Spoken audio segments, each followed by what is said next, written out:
Hello, guys, welcome back to my channel. Good to see you once again. I'm Tiana, your host, and I especially welcome you to Global Relationship Therapy. Today, we are going to be having a very interesting discussion, and I'm going to be giving you 12 tips for a successful marriage. So many people desire to have a successful marriage. Even those that are yet to be married desire it, and those that are already married desire that their marriage becomes a successful one. So today I'm going to be giving us 12 tips, and these 12 tips, when applied, of course, you are sure to have a successful marriage. So please stay tuned.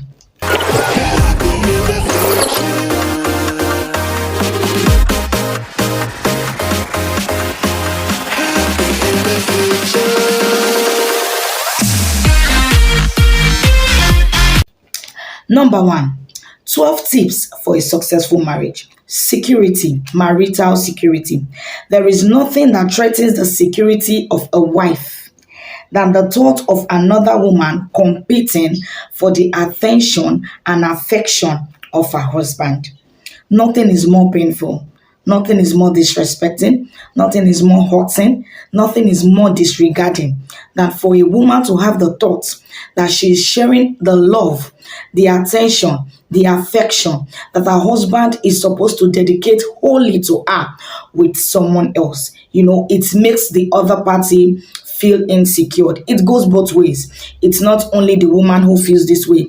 It's possible for the man to also feel insecure if the woman is carrying out actions that will make him feel insecure. So the thought that you are sharing, your spouse is sharing the attention and the affection he's supposed to be giving to you with another person makes the partner feel insecure. So in as much as we desire to have a successful marriage, a successful marital relationship, or a dating relationship, or a courtship, or a courting relationship, let's ensure we make the other partner, let's ensure we make our spouse feel secured. Make them feel secure. Don't make them feel you are sharing the attention with someone else. Make them feel secured.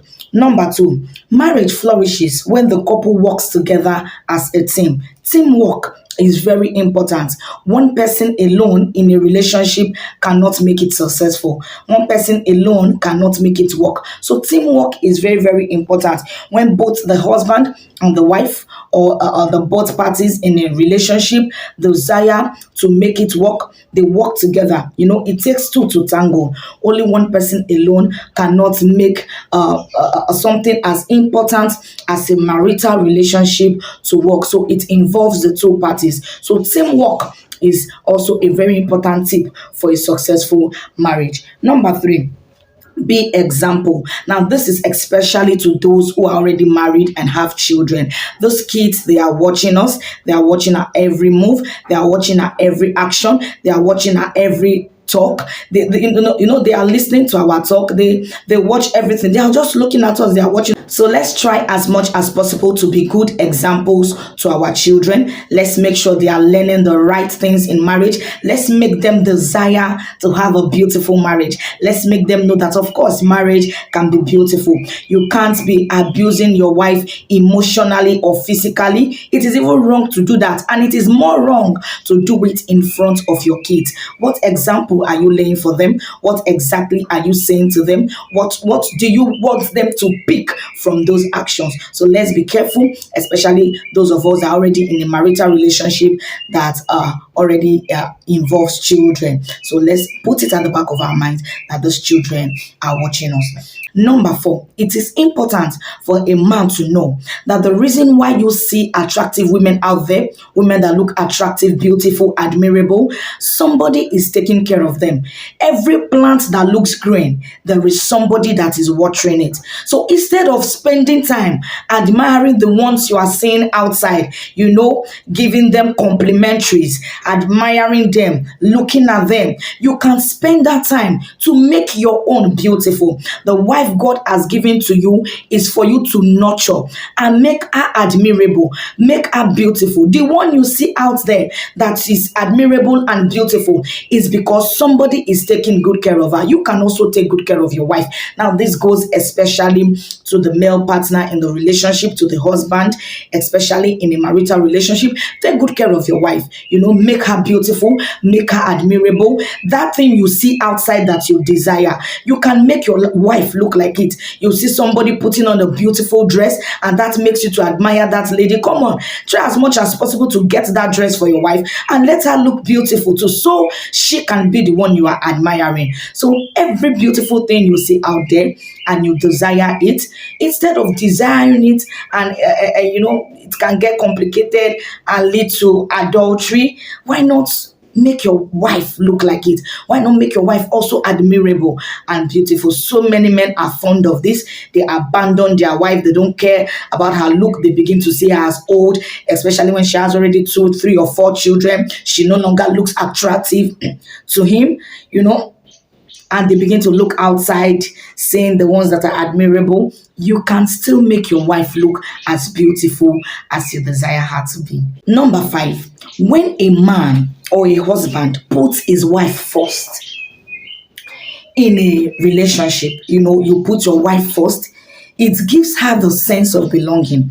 It makes her feel honored. And this is what every wife hungers for. So I admonish the men out there, please, put your wife first in whatever you are doing. Is a very, very important step. You see, when the woman is happy in a relationship, she knows how to make every other thing and everyone around her to be happy. Number 6, a beautiful marriage does not require a big house, a perfect spouse, $1 million, or an expensive car. You can have all of these things and still have a miserable marriage. A beautiful marriage requires undying love, selfless love, commitments, undying commitment towards each other, trust, and coming together to make it work. Communication, transparency. This is what it requires. There are a lot of people who have all the luxuries and yet they end up in divorce. They have all the luxuries you can think of. They have all the money, all the cars, all the beautiful things of life. But yet, the marriage doesn't end up well. The marriage doesn't even go smoothly. So it doesn't require $1 million in your account. It doesn't require a perfect spouse, because no one is perfect. Any marriage you see that seems to be perfect, you need to know that there are 2 imperfect people working together to make it perfect. So what you need is selfless love for each other, undying commitments. Undying commitment. When you are committed to making it work, of course it will work. Number 7, a lot of people neglect this, but it's very, very important. As long as you are in a marital relationship or in a courting relationship, it is very important you pray for your partner. Pray for your spouse. Don't wait for there to be a problem. Don't wait for a problem to arise first. Don't wait for there to be an affair. Don't wait for there to be a challenge. Don't wait for there to be issues before you pray. Whether things are going well or things are not going well, learn to communicate. Learn to communicate your relationship with the Creator. Learn to tell God about it. Learn to, some people make, especially women, you make the mistake of discussing it with your friends first, discussing with your parents, discussing with people before taking it to God. No, take it to God first in prayers. Whatever issues you are having in your relationship, whether marital or whatever form of relationship, put it into the hands of God. When you put your relationship into the hands of God, God knows how to take care of it. So let us learn to pray for our partner, pray for your spouse, what you desire them to be.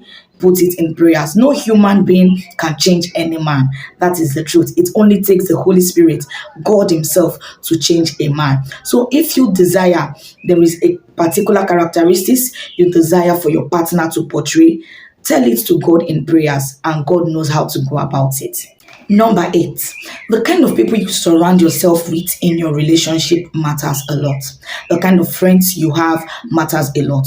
Your friends can either break your marriage or make your marriage. They can either influence your marriage positively or influence it negatively. So please, when choosing friends, choose them wisely, because they go a long way to affect your marriage. Choose the right friends, especially those who give you godly advice, especially those who teach you to be patient, especially those who don't put you under pressure to do the wrong thing. Please, this is a very important tip.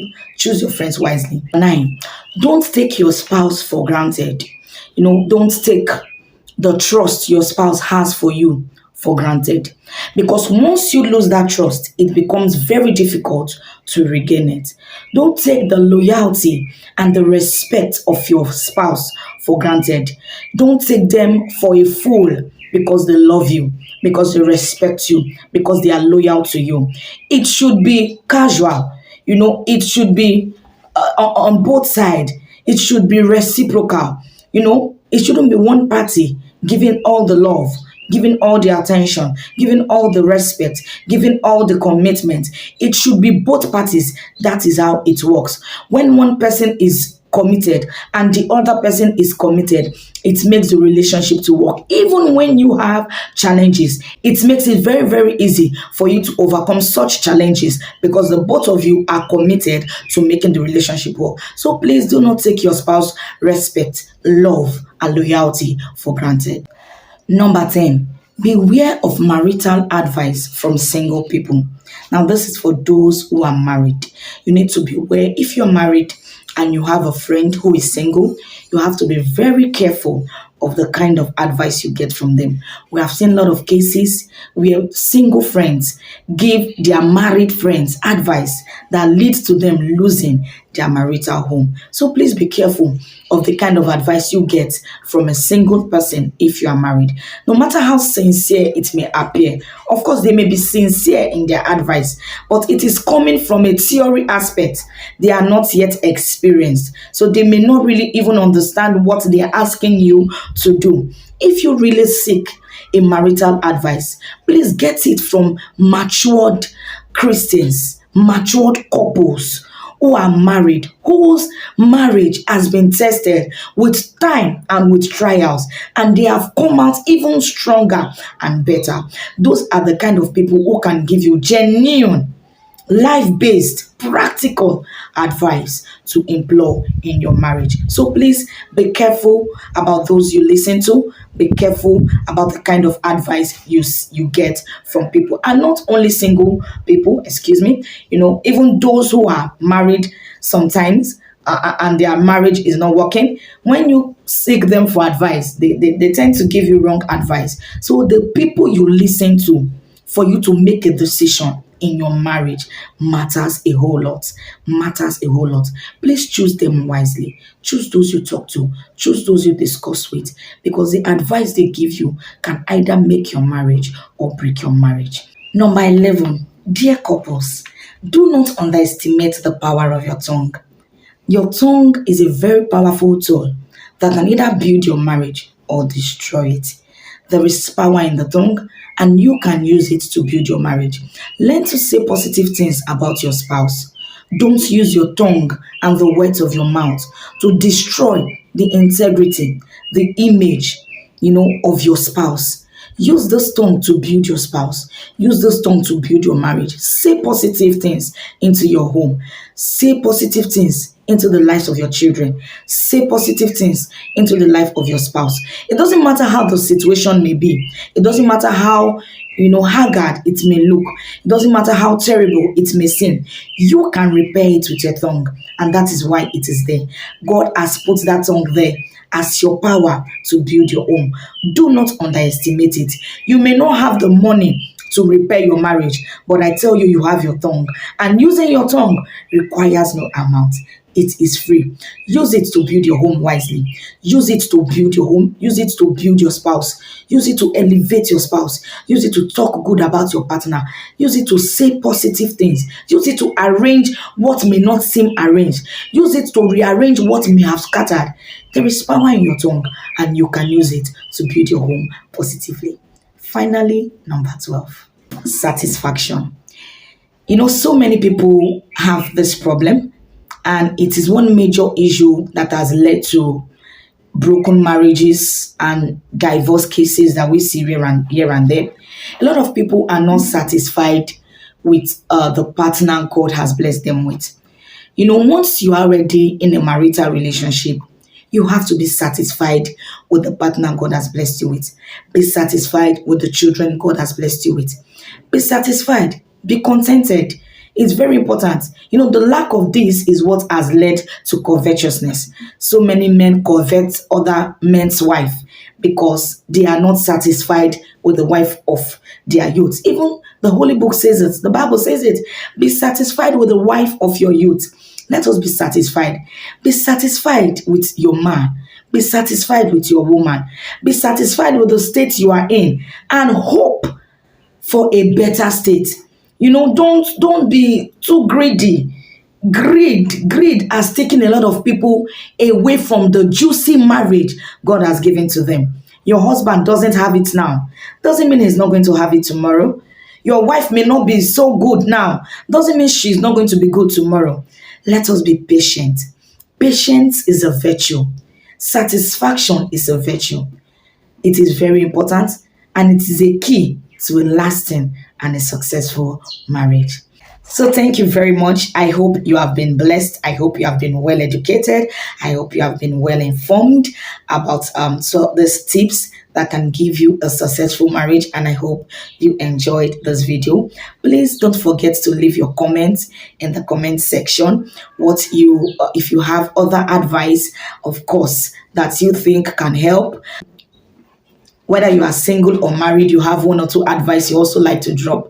I like to see them in the comment section. And if you like this video, please don't forget to click the like button. And most importantly, brethren, subscribe to my channel. Subscribe for more videos. I'm going to be giving us videos, tips for a successful relationship, successful marriage, and how to build our homes so we can have a better society. So subscribe for the next video so you'll be the first to receive it whenever I post it. Thank you very much for watching this video to the end. God bless you. I remain your host, Tiana Osazua. Till we see again in my next video, have a beautiful, beautiful, beautiful day.